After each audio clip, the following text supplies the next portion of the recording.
Ғарышқа саяхат, ашық сабақ. Шаттық шеңберін құрып, балалар, бастайық. Қуан шаттан, алақай, қуанатын, қайырлы таң, қайырлы күн. Сәлеметсіздер ме, балалар?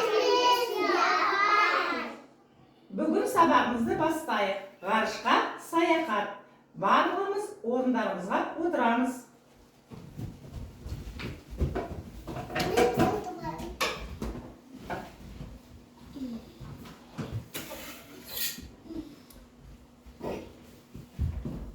Отырамыз, Айдана. Оламай, алан, сабақ уақытында қалай отырамыз барлығымыз? Айдана отыра ғой. Отыра ғой.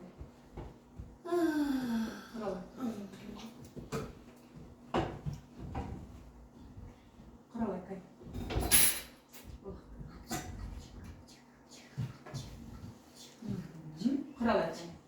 Құралай, кай. Отырамыз. Балалар, сұрақ қояды апай сендерге. Қазір жылдың қай мезгілі далада? Қыс па, көктем ба, жаз ба, күз ба? Көктем ай. Жақсы. Осы көктемнің бірнеше айы бар, я? Неше айы бар? 3 айы. Олар барлығы қалай аталады? Наурыз,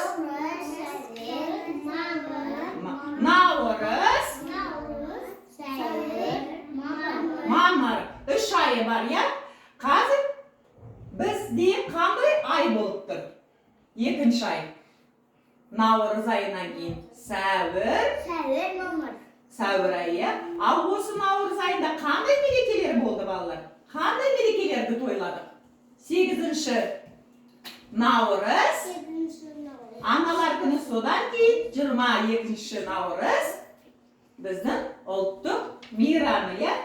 Жарайсыңдар, балалар. Міне көктем мезгілі өзінің керемет ерекшеліктерімен қуантады екен, я? Ал көктемнің, балалар, осы айы 3 ай болып шықты. Дұрыс айтасыңдар. Бұл сәуір айы. Енді жұмбақ шешеміз, балалар. Ұшады қанатсыз, зырлайды аяқсыз. Не ол, балалар? Зымыран. Жақсы. 2-ші жұмбақты шешеміз. Ұшқыш емес, бірақ аспанда қалықтап ұшады. Оны кім деп ойлайсыңдар, балалар? Ұшқыш емес ол, бірақ ол аспанда қалықтап ұшады. Оны кім деп ойлайсыңдар? Зымыранмен кім ұшады қалықтап? Зымыранның ішіне кім отырады? Адам. Адамды қалай атаймыз зымыранмен ұшқанда? Ғарышқа. Ғарышкер деп атаймыз, е? Жақсы, балалар. Енді барлығымыз менімен бірге саяхатқа барайық, е, балалар? Барлығымыз саяхатқа барамыз ба? Барайық саяхатқа. Енді бұл ерекше саяхат болады, е, балалар? Себебі біз саяхатта не істейміз? Басқа ғаламшаларға барамыз, е? Сендер білесіңдер ме? Біз тұратын ғаламшалар қалай аталады? Біз қандай ғаламшада тұрамыз? Қандай ғаламшада тұрамыз біз, балалар? Қандай? Қайда тұрамыз? Ұланай, алан, қандай? Жерде. Дұрыс айтасың, ұлаға. Жерде тұрамыз, е? Дұрыс айтасың. Енді, балалар, барлығымыз ұшамыз қайда? Ғарышқа, е? Ғарышқа. Жер ғаламшасы деп айтады. Барлығымыз көздерімізді жұмамыз.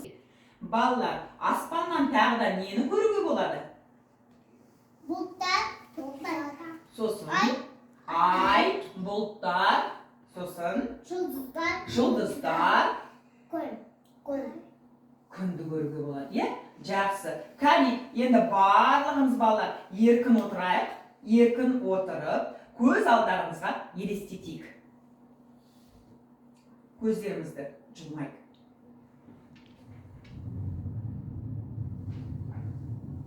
Біз ұшаққа отырдық, я? Аспанға көтеріліп келе жатыр, балалар. Аспанда не көріп тұрмыз? Жұлдыздар, Күн бізге күлімсіреп тұр ма? Сәулелерін шашып тұр ма? Кеңес аспанда не көрінеді тағы? Ай көрініп тұр ма? Жымыңдап тағы не көрініп тұр? Жұлдыздар да көрінеді, е?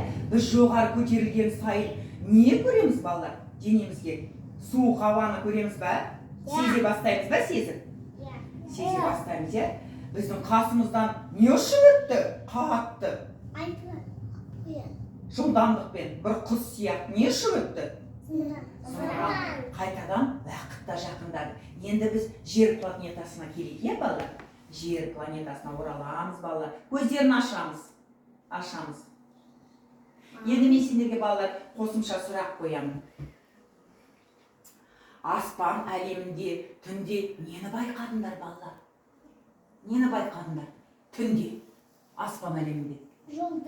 Жұлдыздар, сосын бұлттар, сосын айлар емес, бірақ ай болады, е? Ай. Қалай ойлайсыңдар? Күндіз аспаннан жұлдыздарды көруге бола ма? Күндіз. Жоқ, е? Күндіз аспанда жұлдыздар көрінбейді. Неліктен көрінбейді? Неліктен? Күндіз жұлдыздар көрінбейді. Неліктен себебі? Неліктен жұлдыздар аймен көрінбейді күндіз? Өйткені аспанда не көрінеді? Күн, е? Күн шығып тұрады. Күн бе? Дұрыс айтасыңдар. Күндіз күн сәулесінен жұлдыздар байқалынбайды балалар. Біз аспан әлемінде жүргенде қасымыздан не ұшып өтті? Зымыран, е? Енді барлығымыз балалар слайд көреміз, е? Барлығымыз. Яғни ғарышкерлер ғарышқа зымыранмен ұшады, е балалар? Оны ғарыш кемесі деп атаймыз, е балалар? Ғарыш ұшып бар аспан әлемін зерттей бастайды. Ең бірінші ғарышқа ұшырып жүрген кім болады балалар? Екі кім? Ит, е балалар? Екі ит. Ол иттердің аты қалай? Стрелка мен белка, е балалар? Жақсы. Біз бүгін ғарышкер ағалармен аспан әлемімен танысамыз. Мына суретте кімді көріп тұрсыңдар балалар?